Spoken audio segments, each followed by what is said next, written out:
Mga ka-express, isang bagong bituin ang nagdingnin sa langit ng Philippine basketball. At ngayon, opisyal na nating masasabi, Gilas may bagong alas. At hindi lang basta-basta to, dahil sigurado na maglalaro na sa USNCAA Division 1 ang pambato nating si Kiefer Alas, isang panibagong kabanata ng ating basketball legacy ang bubuksan. At ito ang Express Info na kung saan bawat kwento, ginulat ang mundo. Kaya huwag kang bibitaw dahil sa video na ito, malalaman mo kung bakit si Kiefer Alas ang susunod na Global Pinoy Sensation, paano niya tinatahak ang landas papuntang NBA, at anong impact nito sa Gilas Pilipinas sa mga darating na taon. Hindi na sekreto, sa basketball world na si Kiefer Alas ay isa sa pinaka-promising na kabataang manlalaro ngayon sa Pilipinas. Pero ngayong 2025, hindi lang sa local na eksena siya pinag-uusapan, global na ang target ni Kiefer. Ngayong linggo, aalis na si Kiefer papuntang Perth, Australia para sa isang buwang matinding training under Coach Andrew Cooper, head coach ng Warwick Senators sa NBL 1 West. Pero teka lang mga ka-express, bakit Australia muna? Bakit hindi agad sa US? Ito ang strategic na plano ng kanyang ama na si Coach Louie Alas na matagal na ring bahagi ng Gilas Pilipinas program. Ayon kay Coach Louie, bago tumuloy sa US, kailangang dumaan ni Kiefer sa isang intensive development program, physical conditioning, skill refinement, basketball IQ elevation, lahat ng aspeto ng laro, lilinangin muna bago iharap sa mas malalaking hamon sa US. Ang connection na ito kay Coach Cooper ay hindi basta-basta. Through Rob Beveridge, ang former assistant coach ng Australia Boomers, nahanap nila ang perfect mentor para kay Kiefer sa transition phase niya. At ayon sa insider info mula sa Spin.ph, pagkatapos ng Australia stint, tuloy-tuloy na siya sa USNCAA Division 1 basketball. Yes, ka-express, secured na.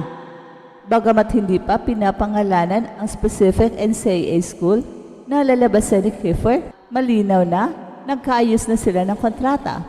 Strategic din ito dahil ayaw muna niyang ibunyag kung anong school para makaiwas sa pressure at distractions habang pinaghahandaan ang big stage. Pero ang mas exciting dito, NBA ang end goal. Isa lang ang pakay ni Kiefer sa US, NBA. Pahayag mismo ni Coach Louie, sa dami ng kabataang nangangarap na makapasok sa NBA, konti lang ang may konkretong plano.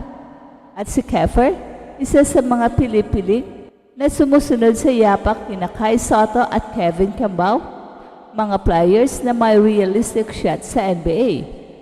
At ang tanong ngayon, anong klaseng player ba si Kiefer Alas? Ka-express, kung hindi mo pa nasusubaybayan ang kanyang career, he's not just a scorer, he is a leader. Sa UAAP Season 87, siya ang MVP ng Boys Division, dala-dala ang Phenom Blue Fire Pasay patungong finals ng 2025 Smart NBTC National Finals kung saan nag-runner-up sila. Pero higit pa sa stats na hatid ni Kiefer, may composure, may hustle, at may puso siya. Lumalaban, walang takot, at yan ang klaseng player na gustong-gusto ng mga NBA scouts ngayon.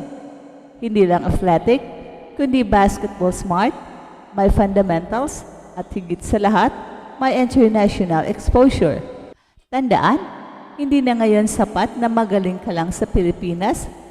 Kailangang makipagsabayan sa international level para mapansin ng mga NBA teams. Kaya nga importante ang exposure ni Kiefer sa NCAA Division 1 at dito nagmumula ang halos lahat ng mga NBA rookies taon-taon.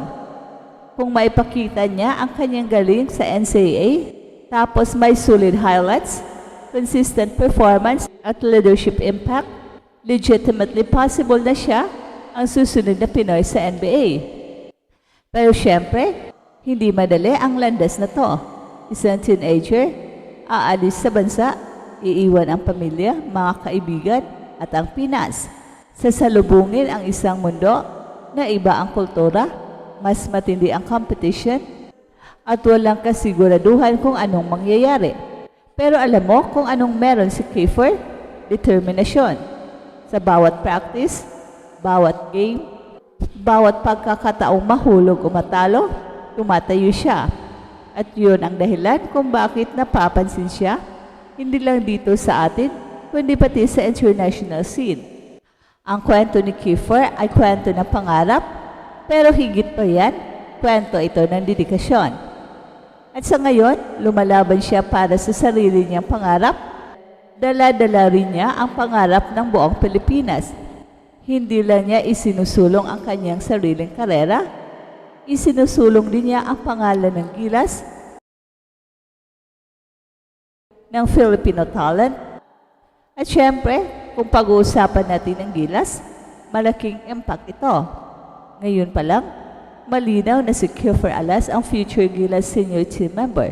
May not be this year, pero soon. Dahil kung NCAA Division 1 player ka, by international exposure ka, at MVP ka ng UAAP, automatic ka ng prospect para sa Gilas. Imagine mo, Gilas 2027 o 2029, backcourt tandem of Kiefer Alas and possibly SJ Belangel, Dwight Ramos, or even Kai Soto sa frontcourt. Grabe, parang 2K lineup. At ang pinaka-good news, si Kiefer Alas ay batang-bata pa. Ibig sabihin, ilang taon pa ang ibubunga niya. Sa bawat taon ng kanyang pag-angat, umaangat din ang chance natin sa international competitions. FIBA Asia, Olympic qualifiers, World Cup, mas malalim ang lineup natin. Ka-express, kung may isang bagay tayong matutunan sa journey ni Kiefer, ito yon. Walang masyadong bata o maliit na pangarap para sa taong handang magsakripisyo.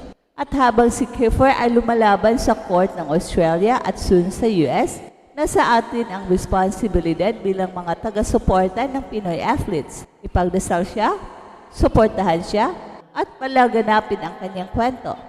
Sino ba naman ang mag-aakala na isang teenager mula sa Pilipinas ay posibleng maging NBA player sa hinaharap? At dito sa Express Info, siguradong babantayan natin ang bawat hakbang ni Kiefer. Kung nabigla ka rin sa pag-angat ni Kiefer Alas, ka-express, comment below, Kiefer to the NBA. And don't forget to like, subscribe, and hit the bell para updated ka lagi. At ito ang Express Info, kung saan bawat kwento, ginulat ang mundo.